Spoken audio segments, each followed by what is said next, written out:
ሰላም ጤና ይስጥልኝ የተከበራችሁና የተወደዳችሁ የቻናሌ ተከታታዮች የትም ቦታና አካባቢ ላይ ያላችሁ ውድ የሀገሬ ልጆች እንኳን ከዚህኛው አሮጌ ዘመን ለዚህኛው አዲሱ ዘመን አሸጋግራችሁ ለማለት ወዳለሁ። አዲሱ ዘመንም የሰላም፣ የፍቅር፣ የስኬት እንዲሁም የተሽከርካሪ አደጋን የምንቀንስበት አስደሳች ዓመት እንዲሆንልን ከልቤ እመኛለሁ። በዛሬው ዝግጅቴ ላይ ይዤላችሁ የቀረብኩት የስነ ባህሪ የመጨረሻውን ክፍል ሲሆን ሞገደኛ ወይንም ክልፍልፍ አነዳድን፣ ሶስቱ የማሽከርከር ባህሪያት ዘርፎችን፣ የማሽከርከር ስነ ባህሪ መሰረታዊ እሴቶችን እንዲሁም በመከላከል ላይ የተመሰረተ የአነዳድ ባህሪ መርሆችን በጋራ የምንመለከት ይሆናል። በመጨረሻም ፈተናዎች እንዴት እንደሚወጡና የአሰራር ቴክኒኮችን አያይዘን እንመለከታለን። እንደተለመደው እንድንበዛ ቻናሉን ሰብስክራይብ፣ ቻናሉ ሌሎች ጋር ደግሞ የበለጠ ተደራሽ እንዲሆን ላይክና ሼር እንድታደርጉ በትህትናና በአክብሮት እጠይቃቸዋለሁ።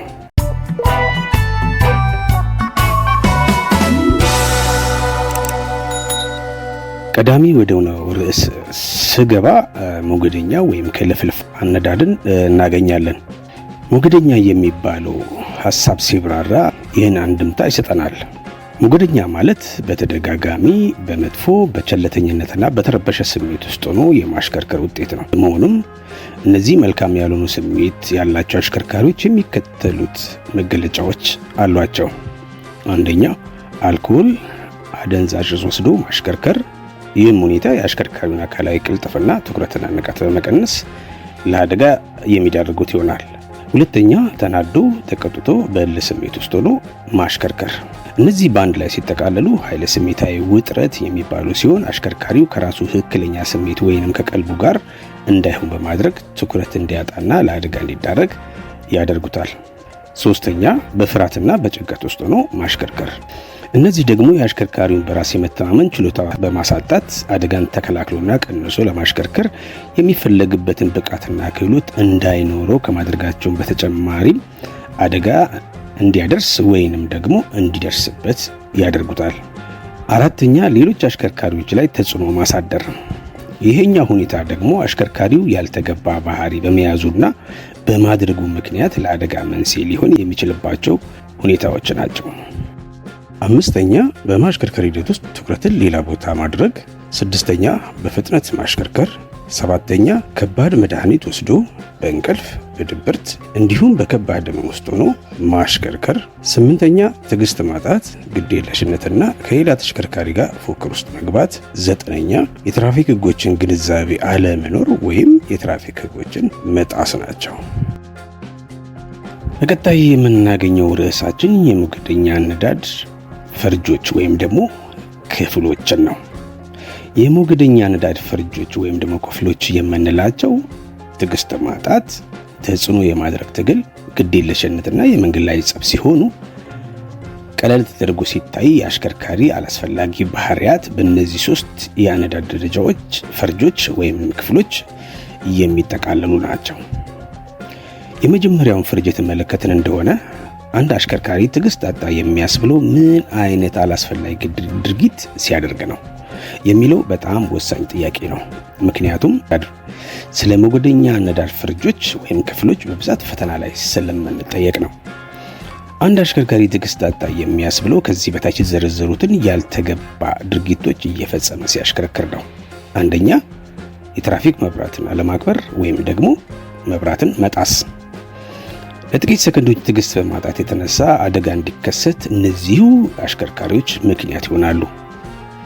በዚህ ድርጊት ላይ ተሳትፈው ደንብን የተላለፉ አሽከርካሪዎች በአዲሱ የቅጣት አፈጻጸም ሶስተኛ ደረጃ የጥፋት ዝርዝር ስር የተጠቀሰውን 1500 ብርና 3 ለጥፋቱ የሚመዘገብ ነጥብ የሚቀጡ ይሆናል። ሁለተኛ፣ ያለ አግባብ ረድፍ መለዋወጥ ወይም ደግሞ መሽሎክሎክ። እነዚህ ጥፋቶች በብዛት በሁለትና 3 እግር እንዲሁም አነስተኛ በሆኑ ተሽከርካሪዎች የሚፈጸሙ ነው። ይህም ጥፋት በተመሳሳይ በሶስተኛ ደረጃ የጥፋት ዝርዝር የተጠቀሰውን የሚቀጡ ይሆናል። ሶስተኛ፣ ከተፈቀደው የፍጥነት ወሰን ገደብ በላይ በማሽከርከር። ፍጥነት ሕይወትን እንጂ ኪሎ ሜትርን አያሳጥርም ሲባል በተደጋጋሚ እንሰማለን። በዚህ ደንብ መተላለፍ ላይ አዲሱ የቅጣት አፈጻጸም ደንብ አሰራሩንና ተፈጻሚ የሚሆንበትን አኳኋን ከሌላው ጊዜ አሻሽሎ እየተገበረው ይገኛል።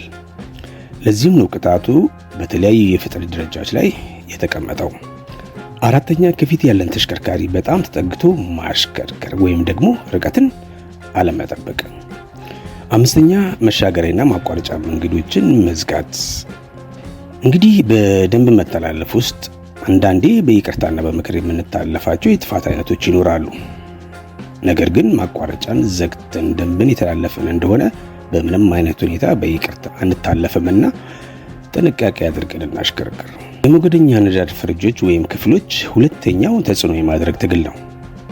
በዚህ ክፍሎች ውስጥ የሚጠቃለሉ የአሽከርካሪው ተጽዕኖ የማድረጉ መገለጫዎች የሚከተሉት ናቸው። 1ኛ ተሽከርካሪ ላለማሳለፍ መንገድ መዝጋት። 2ኛ በበቀል ስሜት በድንገት ፍሬን መያዝ። በዚሁ አኳኋን የሚደረግ ተጽዕኖ ምንም ትርፍ የሌለውና የአሽከርካሪውን ማንነት ከማሳነሱም ባለፈ ለአደጋ መነሻ ምክንያት ሊሆን ስለሚችል ከእንደዚህ አይነቱ ተግባር መቆጠብ ተገቢ ነው። በዚህ ሂደት ውስጥ በምንም አይነት ሁኔታ ፍሬን ተይዞበት ከኋላ የገጨ አሽከርካሪ ያደረሰውን ጉዳት ኢንሹራንሱ የሚሸፍኑ እንዳለ ሆኖ እሱም ከተጠያቂነት ስለማያመልጥ ርቀትን ጠብቆ በጥንቃቄ ማሽከርከር ተገቢ ነው። 3ኛ በተደጋጋሚ የተሽከርካሪ ጥሩምባ ማሰማት። እንግዲህ የማስጠንቀቂያ ድምጽ ያለ አግባብ ማሰማት ስሜትን የሚረብሽና ትኩረትን በመሳብ ለአደጋ ከመዳረጉም በተጨማሪ ራሱን የቻለ ደንብ መተላለፍ ስለሆነ ከአደጋና አላስፈላጊ ቅጣት ራስን ጠብቆ ማሽከርከር ከአሽከርካሪዎች የሚጠበቅ መልካም ተግባር ነው። ሌላው ተጽዕኖ የማድረግ ትግል የሆነው 4ኛ በምልክት መሳደብ፣ በጣትም ሊሆን ይችላል፣ በአይንም ሊሆን ይችላል። 5ኛ ያለ ምልክት ተሽከርካሪ ማቋረጥ። በተገቢ ቦታና ርቀት የፍሬቻ መብራት አለመጠቀም ለአደጋ መነሻ ምክንያትም ለቅጣትም የሚዳርግ ስለሆነ እንዲሁ አሽከርካሪዎች ተጠንቅቆ ማሽከርከር ይኖርባቸዋል። 3ኛውና የመጨረሻው የሞገደኛ ነዳድ ፈርጆች ወይም ደግሞ ክፍሎች የምንለው ግዴለሽነትና የመንገድ ላይ ጸብ ነው። አንድ አሽከርካሪ ግዴለሽ የሆነ ተግባር አሳየ የምንለው ምን አይነት ተግባር ሲፈጽም ነው?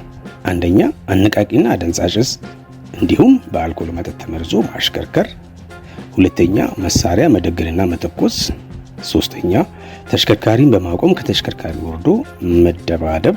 4ኛ ከፍጥነት ወሰን በላይ ወይም ደግሞ ከፍጥነት ወሰን በታች ማሽከርከር። በቀጣይ እንግዲህ የምናየው ሞገደኛ አሽከርካሪ ላለመሆን መደረግ ያለባቸው ጥንቃቄዎች ምንድናቸው የሚለውን እናያለን። 1ኛ በደከመን በተበሳጨንና በተቆጣን ጊዜ አለማሽከርከር። 2ኛ የምንፈልግበት ቦታ ለመድረስ በቂ ጊዜ መመደብ።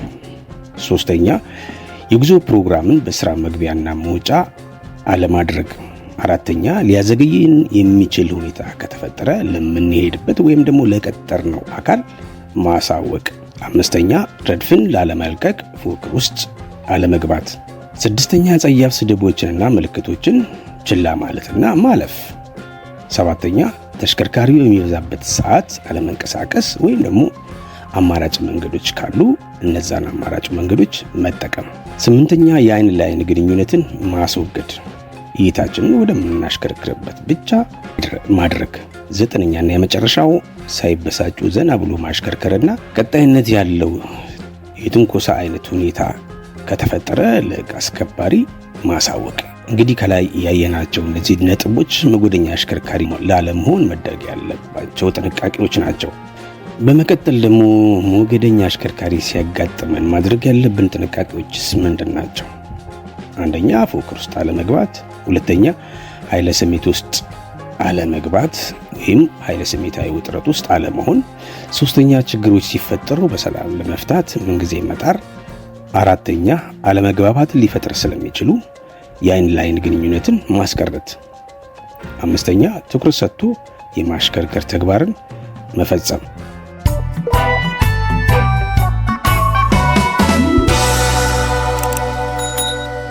በመቀጠል የምናገኘው ርዕስ 3ቱ የማሽከርከር ባህሪያት ዘርፎች ናቸው።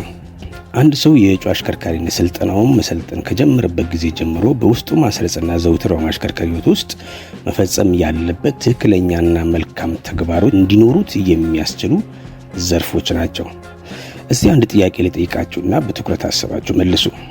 ስንታጠፍም ሆነ ረድፍ ስንቀይር በተገቢው ቦታና ርቀት ላይ የፍሬቻ መብራት ለምንድን ነው የምናሳየው? አንድ ቪዲዮን ቆም አድርጉትና ምላሻችሁን ኮሜንት መስጫው ላይ አስቀምጡ። በዚያውም እግረ መንገዳችሁን ላይክ አድርጉና ተመለሱ። ሶስቱ የማሽከርከር ባህሪያት ዘርፎች የመጀመሪያው የስሜት ባህሪ ይባላል። የስሜት ባህሪ እንግዲህ ሲብራራ ፍላጎትን፣ አመለካከትን፣ እሴትን፣ መነሳሳትን፣ ማንኛውም ግብ ያለመ የሰዎች ድርጊት ነው። ይህ ማብራሪያ አጠር ባለ መንገድ ሊቀመጥ የሚችል ሲሆን ፈተና ላይም በዚሁ ዘዴ የሚመጣ መሆኑን ልጠቁማችሁ እፈልጋለሁ። ለምሳሌ ፍላጎትንና አመለካከትን ያለመ የሰዎች ድርጊት ነው፣ ወይንም ደግሞ ግብ ያለመ የሰዎች ድርጊት ነው። እንግዲህ የስሜት ባህሪ የምንለው የስሜት አይነት አንድ ሰው ሲማር ሲሰለጥንና ሲያውቅ የሚኖረው ወይንም የሚያዳብረው የስሜት አይነት ነው። ለምንድን ነው የምንሰለጥነው ብሎ አንድ ሰው ራሱን ሲጠይቅ የሚያገኘው ምላሽ ማለት ነው።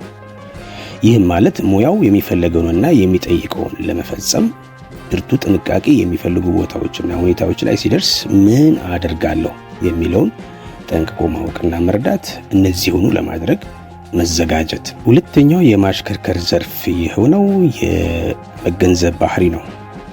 የመገንዘብ ባህሪ እንዲሁ ሲብራራ መረዳትን፣ ማሰብን፣ ማናቸውንም ውሳኔ መስጠትና የሰዎችን ድርጊት ማጤንን ያካትታል። ብርቱ ጥንቃቄ የሚፈልጉ ቦታዎችና ሁኔታዎችን መገንዘብና ትክክለኛውን የማሽከርከር ተግባር ለማድረግ መወሰን። ሶስተኛ የክህሎት ባህሪ። የክህሎት ባህሪ ደግሞ በአእምሮ አዛዥነትና በአካል እንቅስቃሴ የሚፈጸሙ ማናቸውም የክህሎት ባህሪያትን ያካተተ ነው። የስሜት ሕዋሶቻችን ከተለያዩ የሰውነት ክፍሎቻችን ጋር በማቀናጀት ቀድመን ለማድረግ የተዘጋጀውንና የወሰነውን ብርቱ ጥንቃቄ የሚፈልጉ ቦታዎችና ሁኔታዎች ላይ ስንደርስ በአካል እንቅስቃሴ የምንፈጽማቸው ናቸው።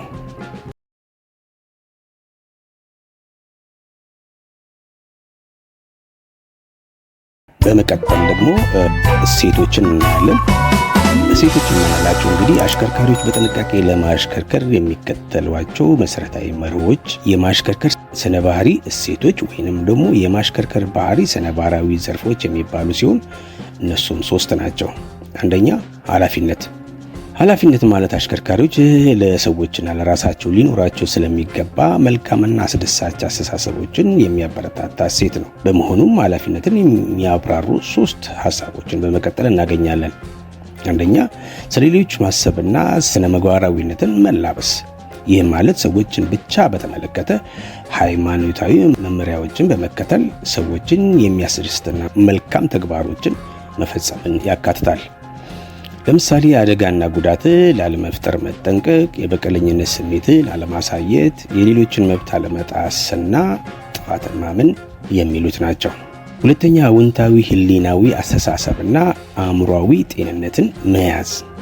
ይህ ሐሳብ የሚያብራራው ራስን በተመለከተ ሊኖርና መያዝ ስለሚገባ መልካም ወይንም ደግሞ አዎንታዊ አስተሳሰብ ነው። ለምሳሌ ሕግና ደንብን ማክበር፣ መሰረታዊ መረጃዎችን መጠቀም እንዲሁም ለተሳሳተ የማሽከርከር ተግባር ዋጋ አለመስጠት። ሶስተኛ ደስተኝነትና እርካታን መጎናጸፍ። ይህ ሐሳብ ደግሞ ትኩረት የሚያደርገው አሽከርካሪው የማሽከርከር ሂደት ውስጥ በተግባር አድርጎት መታየት ያለበት መልካም ገጽታዎች ናቸው። ለምሳሌ ደስተኛና መልካም ስሜት ውስጥ ሆኖ ማሽከርከር፣ ለምናየው መልካም ነገር አድናቆትን መግለጽና በመልካም ስነ ልቦና ማሽከርከር። ሁለተኛው የማሽከርከር ስነ ባህሪ እሴት የሆነው ደህንነት ወይም ጥንቃቄ ነው። ደህንነት ወይም ጥንቃቄ የሚከተሉትን ሐሳቦች የሚያበረታታ እሴት ነው። አንደኛ ራስን ማዘጋጀትና ሚዛናዊነት ወይም ደግሞ የእኩልነት ስሜትን ማሳየት። ሚዛናዊ የውሳኔ አሰጣጥ ሂደትን ጊዜም በማሽከርከር ሂደት ውስጥ መከተል። ትህትናን ተላብሶ በመግባባትና የመረጋጋት ስሜትን በማምጣት ማሽከርከር። የማሽከርከር ስነ ባህሪ እሴቶች የመጨረሻው ብቃት ነው።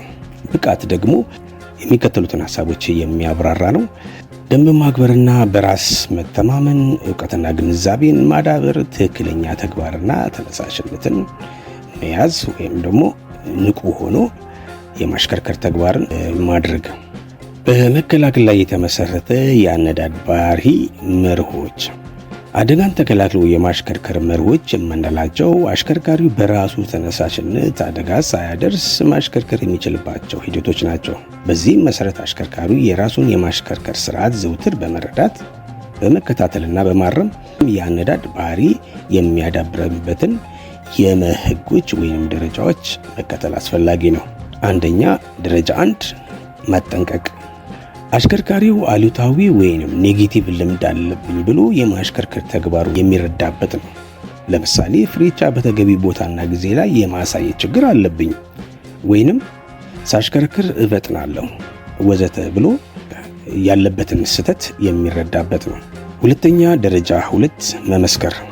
አሽከርካሪው አሉታዊ የሆነ የማሽከርከር ስራዎችን ሲፈጽም ወይንም ሲያደርግ በራሱ ላይ የሚመሰክርበት ነው። ለምሳሌ በተገቢ ቦታና ጊዜ ላይ ፍሬቻ ማሳየት ነበረብኝ፣ በፍጥነት ሳሽከረክር ነበር፣ በመሆኑም ጥፋቱ የኔ ነው ብሎ ለሰራው አላስፈላጊ ተግባር ኃላፊነቱን መውሰድ።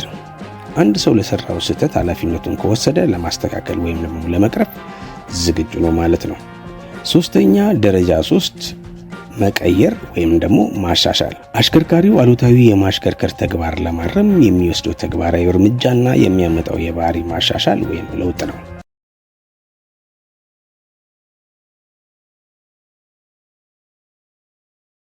በመቀጠል የምናገኘው ርዕሳችን የመልካም አሽከርካሪ ባህሪያትን ለማዳበር የሚጠቅሙ አካላዊና ስነልቦናዊ እውነታዎች ናቸው። አንደኛ የመንገድ ላይ ትህትናን መላበስ።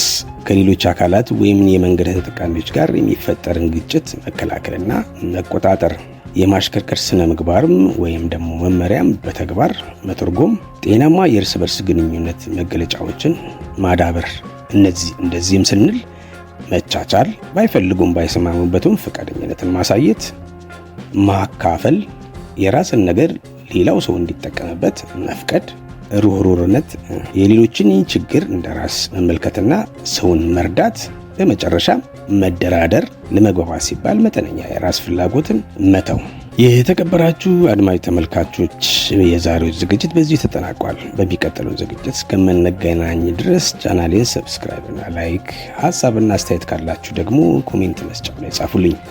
እስከዚያው ድረስ መልካሙን ሁሉ እየተመኘው አዲሱ ዓመት የሰላም፣ የፍቅር፣ የአብሮነትና የስኬት እንዲሆንልን ፈጣሪ ይርዳን። ባይ ባይ።